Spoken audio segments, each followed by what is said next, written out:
Bonjour mes amis, que Dieu vous bénisse tous, que le Saint-Esprit vienne illuminer notre compréhension pour bien comprendre sa volonté pour nos vies, parce que sa volonté est la meilleure pour chacun de nous. Et je comprends le suivant, et vous allez aussi comprendre. Lorsque vous avez la certitude de quelque chose qui est la volonté de Dieu, lorsque vous avez l'absolue certitude, sans aucun petit doute, que c'est la volonté de Dieu, naturellement, automatiquement, vous avez le courage d'affronter le monde et aller de l'avant. Quelle merveille! Parce que Dieu travaille avec la foi. Dieu travaille avec l'assurance, la certitude. Sa parole est esprit, vie. Tandis que la parole du monde, la parole du diable, amène le doute, la peur, l'insécurité. La personne reste dans le doute, je vais ou je ne vais pas. Et la personne demande à une autre personne, que penses-tu que je dois faire? Et l'autre personne, de son côté, n'est pas non plus délivrée. Donc, elle va donner un conseil satanique. Et là, cela court de bouche en bouche et le monde chemine vers l'abîme. Mais quand les personnes mettent la tête à penser sur la parole de Dieu, c'est cela même. Lorsque vous raisonnez, méditez dans la parole de Dieu, vous recevez la foi nécessaire, la certitude, la conviction de ce que vous devez faire, et vous avez le courage de le faire, de l'exécuter. Ça, c'est la direction du Saint-Esprit. Voyez, le Seigneur Jésus a dit quelque chose de magnifique. Il a dit, « Venez à moi, vous tous qui êtes fatigués et chargés, et je vous donnerai du repos. Prenez mon joug sur vous et recevez mes instructions. » Le raisonnement, ce n'est pas le sentiment, non.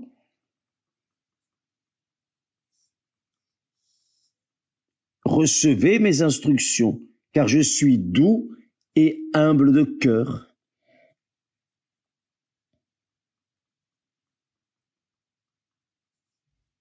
Notre Seigneur est humble de cœur.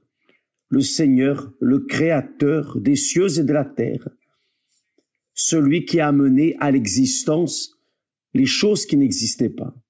Il est humble de cœur et il a prouvé cette humilité. Il a montré cette humilité. Donc, il a l'autorité pour revendiquer de nous qui ne sommes rien, qui sommes, comment pourrions-nous nous définir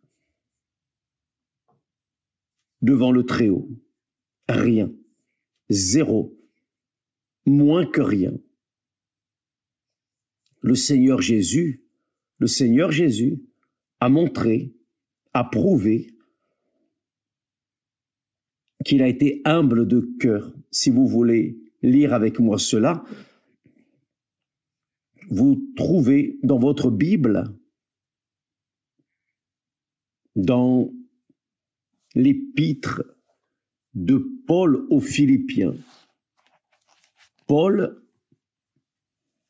Philippiens, chapitre 2, si je ne me trompe pas. Voyez, chapitre 2, verset 5, à partir du verset 5. Paul, l'apôtre Paul, s'adressant aux chrétiens de Philippe, il dit, à partir du verset 4, que chacun de vous, au lieu de considérer ses propres intérêts, considère aussi ceux des autres. Que voulait-il dire par là? Voyez bien. Ayez en vous la relation entre nous, personnes et personnes. Que chacun de vous, au lieu de considérer ses propres intérêts, considère aussi ceux des autres, en relation aux autres. Vous regardez en relation aux autres. Pas dans le jugement, ne pas juger, rien de tout cela, ni en voulant, en convoitant, rien de tout cela. Il dit, ayez en vous les sentiments qui étaient en Jésus-Christ. 2 points. Existant en forme de Dieu, il n'a point regardé son égalité avec Dieu.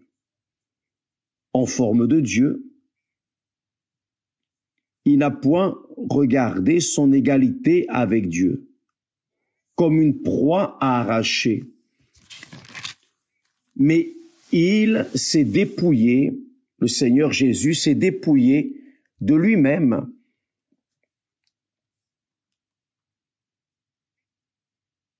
Il s'est dépouillé de lui-même.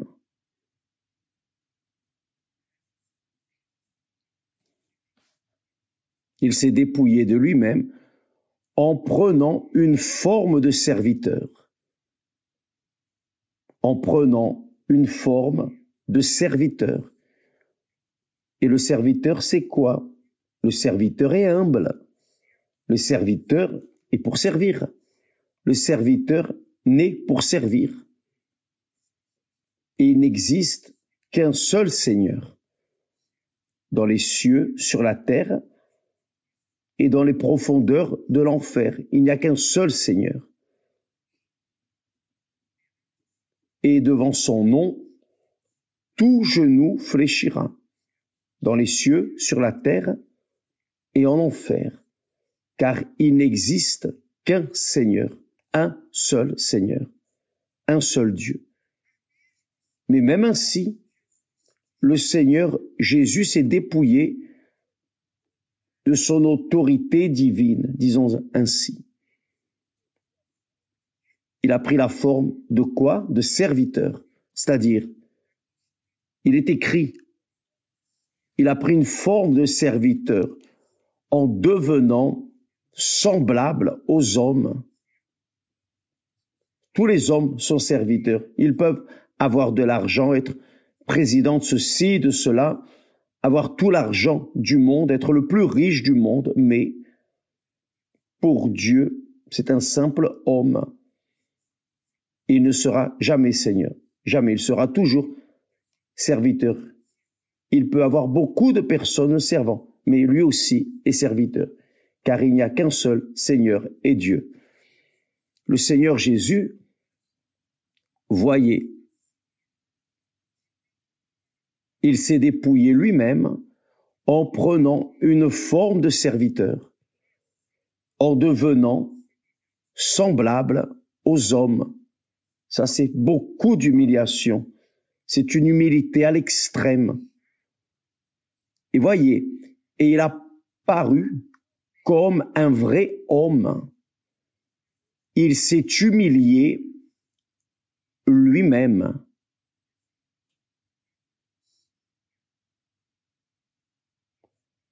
Il n'avait personne qui pouvait l'humilier. Donc il s'est humilié lui-même, se rendant obéissant jusqu'à la mort, même jusqu'à la mort de la croix. La mort de la croix. C'est pourquoi aussi Dieu l'a souverainement élevé et lui a donné le nom qui est au-dessus de tout nom. Donc, et là il est dit, afin qu'au nom de Jésus, tout genou fléchisse dans les cieux, sur la terre et sous la terre, là en enfer. Avez-vous vu, mes amis, le secret d'une personne pour plaire à Dieu, c'est d'assumer sa position, vraiment, car elle n'est déjà rien, mais lorsqu'elle se considère moins que rien, me voici, que ta volonté soit faite. Car quand la personne met sa volonté sur l'autel, faites attention, quand la personne met sa volonté, voici mon Père, voici ma volonté. Ma volonté, c'est ceci, cela, mais je remets ma volonté. Ma volonté reste soumise à ta volonté. Cela signifie humilité. Cela signifie être serviteur, reconnaître Dieu comme unique Seigneur. Unique Seigneur. Il n'y en a pas d'autre. Il n'y en a pas d'autre, car tous les autres ne sont rien. Vous voyez par exemple, dans les cieux, les anges sont tous serviteurs. Il n'y a pas un ange qui soit Seigneur. Ça n'existe pas. Si là au ciel, il n'existe qu'un seul Seigneur, imaginez ici sur terre, il n'existe qu'un seul Seigneur, le Seigneur des cieux et de la terre, tout-puissant, celui qui était, qui est et qui sera pour toute l'éternité, toute l'éternité. Le Seigneur Jésus, même étant sorti du Père, même ayant la forme de Dieu, il est écrit,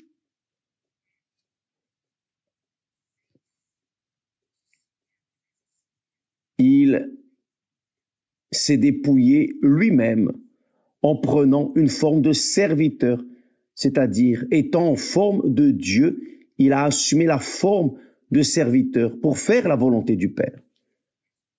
C'est pour cela que dans sa plus grande affliction, à la limite de sa douleur, de sa souffrance, là, dans le Gethsémané, il a dit, « Père, éloigne de moi cette coupe, parce que c'était très cruel. » 3 fois, il a prié, « Éloigne de moi cette coupe. » Il était à la limite. Cependant, que ce ne soit pas ma volonté, mais ta volonté. Et Dieu a entendu sa prière. Il n'a pas éloigné la coupe de lui. Non, il l'a laissé boire la coupe jusqu'à la fin. Le Seigneur Jésus est allé jusqu'à la fin, dans l'obéissance, dans la soumission, pour être serviteur du Très-Haut. Si le Fils lui-même s'est humilié pour faire la volonté du Père, imaginez-nous, misérables hommes pécheurs, remplis de failles, remplis de vanité, présomptueux, arrogants, orgueilleux, pédants, étant chers, cela même. Tous, nous sommes tous cela même en étant chers, périssables. Et lorsque viennent les maladies, les infirmités, quand l'être humain doit être soumis à d'autres hommes et qu'ils font de cet homme ce qu'ils veulent à l'hôpital, en vérité, on le tourne ici, il tourne là, et là, il n'y a pas d'orgueil, il n'y a pas d'ego, la personne est livrée à elle-même, dans la dépendance des autres, qui eux aussi sont serviteurs, hommes, et qui sont aussi soumis au même problème. Donc, mes chers amis, pourquoi est-ce que nous disons cela? Quelle est la raison? Quel est le motif de parler ici de l'humilité de notre Seigneur Jésus-Christ? Laissez-moi boire un peu d'eau.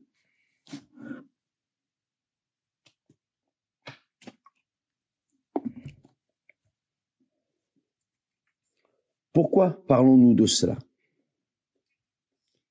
Pourquoi est-ce que vous, moi, nous tous avons l'obligation d'être humbles?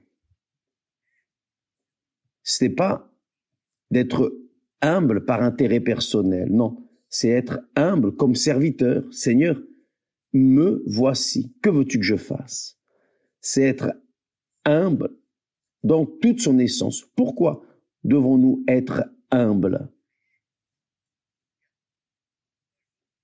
Nous allons dans le premier discours qu'a fait le Seigneur Jésus, là, en Matthieu chapitre 5 au verset 3, le Seigneur Jésus a dit, voyez la raison d'être humble, le devoir de chacun d'entre nous de reconnaître que nous ne sommes rien, nous sommes matière périssable. Nous sommes rien.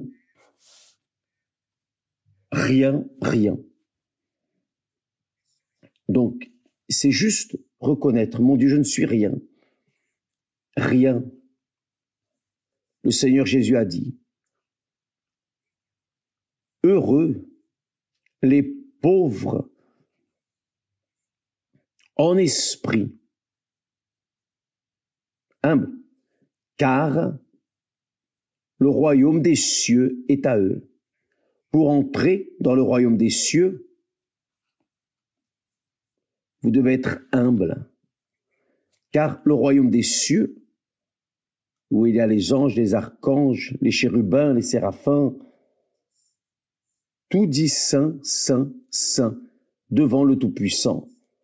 Pour y entrer, pour que nous y entrions, nous devons, ici sur terre, être humble d'esprit, humble en esprit, c'est-à-dire notre essence spirituelle doit être l'humilité, tout comme l'a été le Seigneur Jésus, ici, même étant homme, même étant Dieu.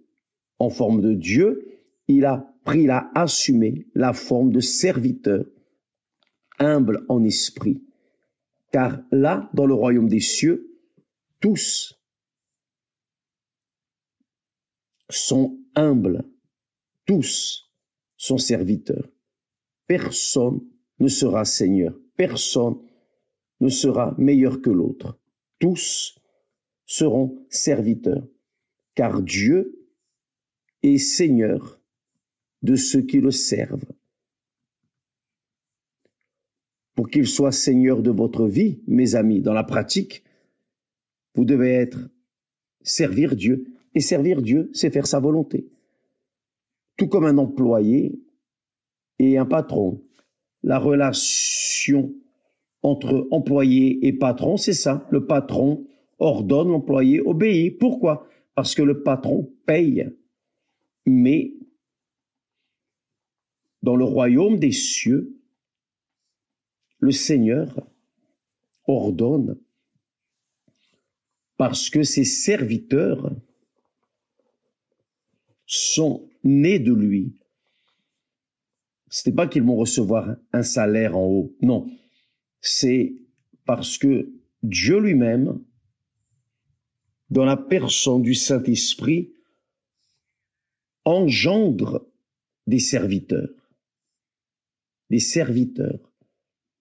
Donc, quand la personne naît d'eau et du Saint-Esprit, elle devient serviteur de Dieu naturellement. Elle n'a pas de secondes intentions. Elle ne porte pas en elle de malice. Elle ne porte pas en elle d'orgueil. Rien de tout cela. Elle est servante. Elle est toujours en train de dire, me voici, Seigneur, pour faire ta volonté, tout comme le Seigneur Jésus. Donc, mes amis, voyez la nécessité de naître d'eau et du Saint-Esprit, la nécessité de recevoir le Saint-Esprit, car seul l'Esprit de Dieu, seul l'Esprit de Dieu est capable d'engendrer des enfants humbles. Sans lui, c'est impossible. Donc, lorsque vous voyez à l'église une personne ostentant sa position de pasteur, d'évêque, d'ouvrier, de ceci, de cela, une autorité dans l'église, etc., cette personne qui ostente n'est pas née de Dieu. Elle continue d'être la même créature qui est née de ses parents. Elle porte l'ADN de ses parents. Mais quand elle naît du Saint-Esprit, d'abord, pour naître de nouveau, elle doit mourir pour ce monde. Spirituellement, elle doit mourir. Donc, après qu'elle meurt, elle est ensevelie dans le baptême d'eau, le baptême de repentance. Alors, le Saint-Esprit vient et fait d'elle une nouvelle créature. Là, oui, elle naît du propre Dieu. Là, oui, elle a la nature de Dieu, l'ADN de Dieu. Et alors, elle est servante. Elle se transforme en servante. Sa grandeur, c'est d'être servante, c'est de suivre Dieu. C'est pour cela qu'elle a été engendrée. Pour servir Dieu. Et si elle ne sert pas Dieu ici dans ce monde, dans le royaume de Dieu ici dans ce monde, dans le royaume des cieux, évidemment qu'elle ne va pas le faire. Donc, pour qu'elle naisse de Dieu, elle doit être humble. Et alors, le Saint-Esprit vient et fait d'elle une nouvelle créature. Naître du Saint-Esprit. Seuls les enfants de Dieu, ceux qui sont nés d'eau et du Saint-Esprit, sont suffisamment humbles pour servir Dieu pour toute l'éternité. Qui n'est pas encore né d'eau et du Saint-Esprit ne sait pas ce que c'est. La personne porte encore en elle des traces de sa vieille nature, de son arrogance, de ce qu'elle pense, etc., etc. Le Seigneur Jésus a dit que le royaume des cieux, pour entrer dans le royaume des cieux, pour prendre possession du royaume des cieux, il faut être pauvre en esprit, humble d'esprit. C'était pas pauvre de misère, de pauvreté, non, car Abraham était riche, Salomon était riche, les hommes de Dieu, dans le passé, les rois étaient riches. On parle de pauvre en esprit, ce qui signifie humilité. Me voici. Que ta volonté soit faite. Cette humilité que nous devons avoir envers Dieu est aussi transmise aux personnes avec qui nous vivons. Nous sommes humbles en esprit, car nous avons la nature divine. Cela, mes amis, nous en traiterons davantage demain. Mais je parle ainsi pour que vous vous prépariez pour dimanche. Dimanche, lorsque vous viendrez à l'Église universelle, cette campagne de Anne, vous devez être revêtu physiquement et spirituellement, par-dessus tout, spirituellement, d'humilité, pour arriver et vous mettre devant Dieu. Oh mon Dieu, me voici.